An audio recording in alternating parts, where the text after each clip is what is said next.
नहीं है, मगर ईमान से बताओ, सीने पे हाथ रख के बताओ कि गुलाम नबी वो होता है जिसकी नमाजें छूटती हैं? कि गुलाम नबी वो होता है जो फजर की नमाज ना पढ़े, जोहर की नमाज ना पढ़े, असर की नमाज ना पढ़े, मगरिब और इशा की नमाज ना पढ़े? खुदा की कसम वो गुलाम नबी नहीं हो सकता। कहीं किसी गोशे पर हमसे और आपसे ज्यादा काम कर रहे हैं जी, ऐसे भी लोग हैं, सबका अपना अपना मैदान है। ये सब मदरसे के मुदर्रिस हैं और मस्जिदों के अइम्मा हैं, समझे? अल्लाह ताला सबके इल्म और अमल में बरकतें अता फरमाए। प्यारे जरा खुद सोचो, अगर किसी के घर में कुरान की एक आयत लटका दो, चस्पा कर दो, तो उस घर में बरकतें होती हैं, नूर ही नूर होता है। मगर ये वो सीने हैं जिनके सीनों में 6666 कुरान की आयत करीमा मौजूद हैं। एक मामूली सा कपड़ा 15-20 रुपए मीटर वाला कपड़ा अगर खरीदो आप, खरीदने के बाद उसमें कुरान शरीफ अंदर रख दो, अब वो कुरान का जुज़दान हो गया। कुरान उसमें लपेट के रख दिया, वो कुरान का जुज़दान हो गया।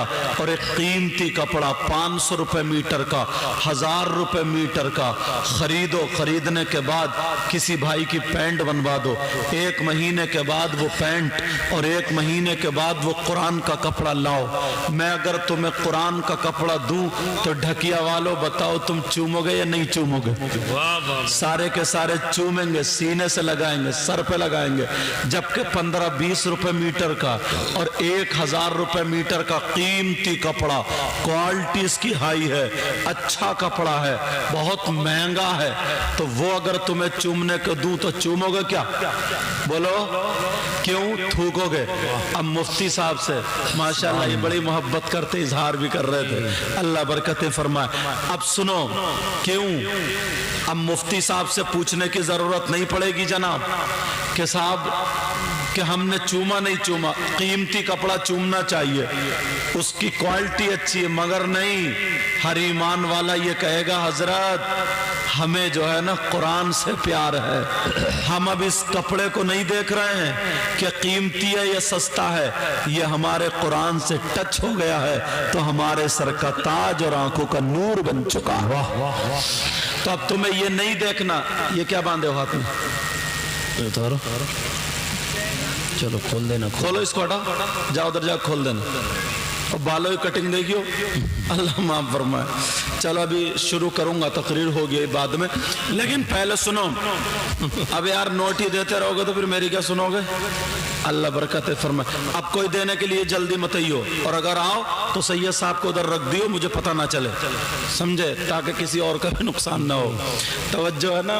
बहरहाल सुनो, तो एक मामूली कपड़ा उसे चूम रहे और दूसरे को थूक रहे, तो आप क्या कहेंगे? जनाब इस कुरान को, इस कपड़े को कुरान से निस्बत हो गई है। अब ये हमारे सर का ताज है। ऐसे ही आलिम हैं, हाफिज हैं, कारी हैं, इनको कुरान से निस्बत हो गई है, इनके सीने में कुरान है। अब ये ना देखो कि गरीब का बेटा है, अब ये ना देखो कि किस जात का है, अब ये ना देखो कि ये मालदार का है या किसका है, ये देखो कि इसको कुरान से निस्बत हो गई है, ये हमारे सर का ताज हो गया। अब हम इसकी बुराई भी नहीं कर सकते, इसके हाथों को चूमेंगे।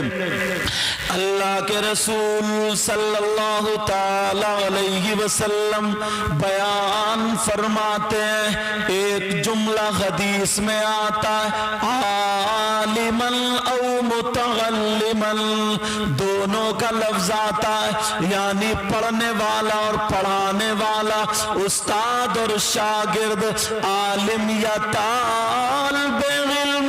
नबी फरमाते हैं, ओ ढकिया के गयूर मुसलमानों, मुबारकबाद पेश करो इन कमेटी वालों को, इन्होंने ये जलसा किया और इतने उलमा को जमा किया। आका फरमाते हैं, अगर कोई आलिम किसी बस्ती के कब्रिस्तान से गुजर जाए, कुछ पढ़े नहीं, दुआ ना करे, खाली गुजर जाए, तो नबी फरमाते हैं उसके गुजरने की बरकत ये होती है कि اس قبرستان کے مردوں سے اللہ تعالیٰ 40 دن کے لیے عذاب اٹھا لیتا ہے۔ بے شک، سبحان اللہ ماشاءاللہ، زندہ باد۔ ہمارے یہاں اگر آل رسول بھی ہیں ساتھ میں، کیا بات ہے، دعائیں کریں گے تو کیا ان کی کم حیثیت ہے ان لوگوں کی؟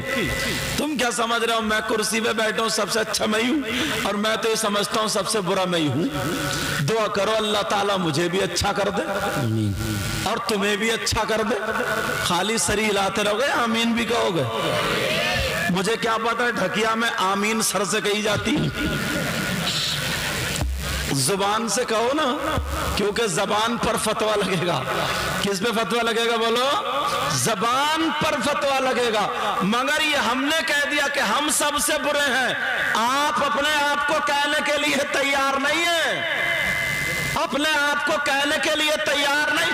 ہم نے ایسے لوگوں کو بھی دیکھا کہ اگر کسی کے پاس کوئی پریشانی آ جاتی ہے، کوئی الجھن آ جاتی ہے، کوئی مشکل آ جاتی ہے تو روتا ہے، اللہ کی بارگاہ میں گڑ گڑاتا ہے اور خوب آنسو نکال رہا ہے۔ مگر جہاں 2-4 آدمیوں کو دیکھا اور دیکھنے کے بعد ویسے ہی ان کے پاس آیا اور کہنے لگا پتہ نہیں یار اللہ تعالیٰ کو میری کون سی بات بری لگ گئی، اس سے یہ پوچھو تیری اچھی کون سی تھی؟ بڑی اس سے کہتا پتہ نہیں کون سی بات بری لگ گئی۔ یہ گریبان میں جھانک کے دیکھو کہ اچھی کون سی تھی۔ آپ کیا سمجھتے ہو کہ اگر ہم نے کہہ دیا جو غلام نبی ہے کھڑے ہو کر کے نعرہ لگا دے، یا انہوں نے کہہ دیا جو غلام نبی ہے کھڑے ہو کر کے نعرہ لگا دے؟ پیارے، غلام نبی کہہ دینا بڑا آسان ہے مگر بننا بڑا مشکل ہے۔ ہر مسلمان کو غلام نبی بننا چاہیے۔ ایک مرتبہ شریعت مصطفیٰ کے آئینے میں دیکھ لو، اپنے آپ کا محاسبہ کر لو، اپنا چہرہ سر سے لے کر کے پاؤں تک اپنے آپ کو دیکھ لو۔ ہم کتنی جگہ میں ہیں، ہم کتنے پانی میں ہیں، یہاں پر اتنے لوگ ہیں۔ اگر کسی سے پوچھ لوں کہ تم غلام نبی ہو کہ نہیں ہو تو بچہ جوان بوڑھے سارے کے سارے یہی کہیں گے کہ ہاں ہم غلام نبی ہیں۔ مگر ایمان سے بتاؤ، سینے پہ ہاتھ رکھ کے بتاؤ کہ غلام نبی وہ ہوتا ہے جس کی نمازیں چھوٹتی ہیں؟ کہ غلام نبی وہ ہوتا ہے جو فجر کی نماز نہ پڑھے، ظہر کی نماز نہ پڑھے، عصر کی نماز نہ پڑھے، مغرب اور عشاء کی نماز نہ پڑھے؟ خدا کی قسم وہ غلام نبی نہیں ہو سکتا۔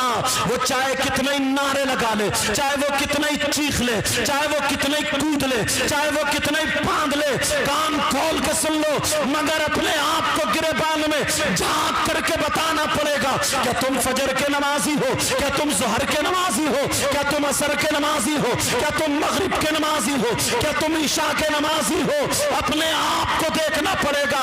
اور ذرا پہلو پر آ جاؤ تو میں تمہیں تمہارا چہرہ دکھا دوں کہ ہم کتنے پانی میں ہیں۔ تمہاری تعریف کر کے نہیں جاؤں گا، شریعت مصطفیٰ کا جو پیغام ہے وہ دے کر کے جاؤں گا۔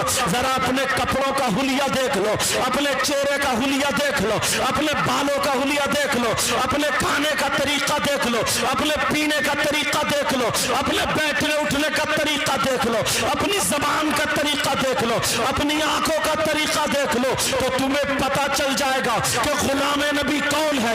ارے غلام نبی کون ہوتا ہے؟ میں بتاؤں، غلام نبی وہ ہے اگر کھائے تو اس کے کھانے کی ادا بولے نبی نبی، اگر وہ پیے تو اس کے پینے کی ادا بولے نبی نبی، اگر وہ چلے تو اس کے چلنے کی ادا بولے نبی نبی، اگر وہ سوئے تو اس کے سونے کی ادا بولے نبی نبی۔ اب ذرا مجھے سینے پہ ہاتھ رکھ کے بتاؤ تمہاری کتنی ادائیں بول رہی ہیں نبی نبی؟ ارے تمہارے بالوں کی کٹنگ غیروں جیسی ہے، تمہارے کپڑے غیروں جیسے ہیں، تمہارا چہرہ غیروں جیسا ہے، تمہارے بیٹھنے اٹھنے کا ڈھنگ غیروں جیسا ہے، تمہارے کھانے پینے کا ڈھنگ غیروں جیسا कैसा है मुझे बताओ। अगर कोई भी चीज मेल खाती हो, अभी जुलूस मोहम्मदी आने वाला है, इंशाअल्लाह हम जुलूस में निकलेंगे, बोलो इंशाअल्लाह। मगर कितने नौजवान ऐसे होंगे कि जुलूस जा रहा है, छत पे औरतें खड़ी है, औरतों को देख के नाचा जा रहा है, औरतों को देख के डांस किया जा रहा है, औरतों को देख के टाफियां फेंकी जा रही है, औरतों को देख के कूदा जा रहा है, औरतों को देख के उछला जा रहा है। तू ईमान से बता दे, क्या ये किसी मुसलमान का काम है, क्या ये किसी गुलाम नबी का काम है? मुझे इतना बता दो। अरे तुम क्या हैसियत रखते हो, हम क्या हैसियत रखते हैं? मेरे नबी ने सिद्दीक अकबर से कहा था, सिद्दीक अकबर तुम जन्नती हो। फारूक आजम से कहा था कि तुम जन्नती हो। उस्मान गनी से कहा था कि तुम जन्नती हो। मौला अली से कहा था कि तुम जन्नती हो। मगर सिद्दीक अकबर दुनिया में बशारत मिल गई, जन्नती है, फिर भी उनकी नमाजें नहीं छूटी। हजरत उस्मान गनी की फिर भी नमाजें नहीं छूटी, मौला अली की फिर भी नमाजें नहीं छूटी, हसन हुसैन की फिर भी नमाजें नहीं छूटी, गौसे पाक की नमाज नहीं छूटी, गरीब नवाज की नमाज नहीं छूटी, साबिर पाक की नमाज नहीं छूटी। कोई माई का लाल पूरी दुनिया में चैलेंज कर दो, अगर वो वली है और होशो हवास में है तो उसकी नमाज नहीं छूटी, और अगर नमाज पढ़ता है तो वो वली है, और नमाज ना पढ़े, रोजे ना रखे, तेरी मेरी बहन बेटियों को बेपर्दा देखे, वो कितनी करामतें दिखाए, वो वली नहीं हो सकता, वो पीर नहीं हो सकता, या तो वो जादूगर है या फिर वो शैतान।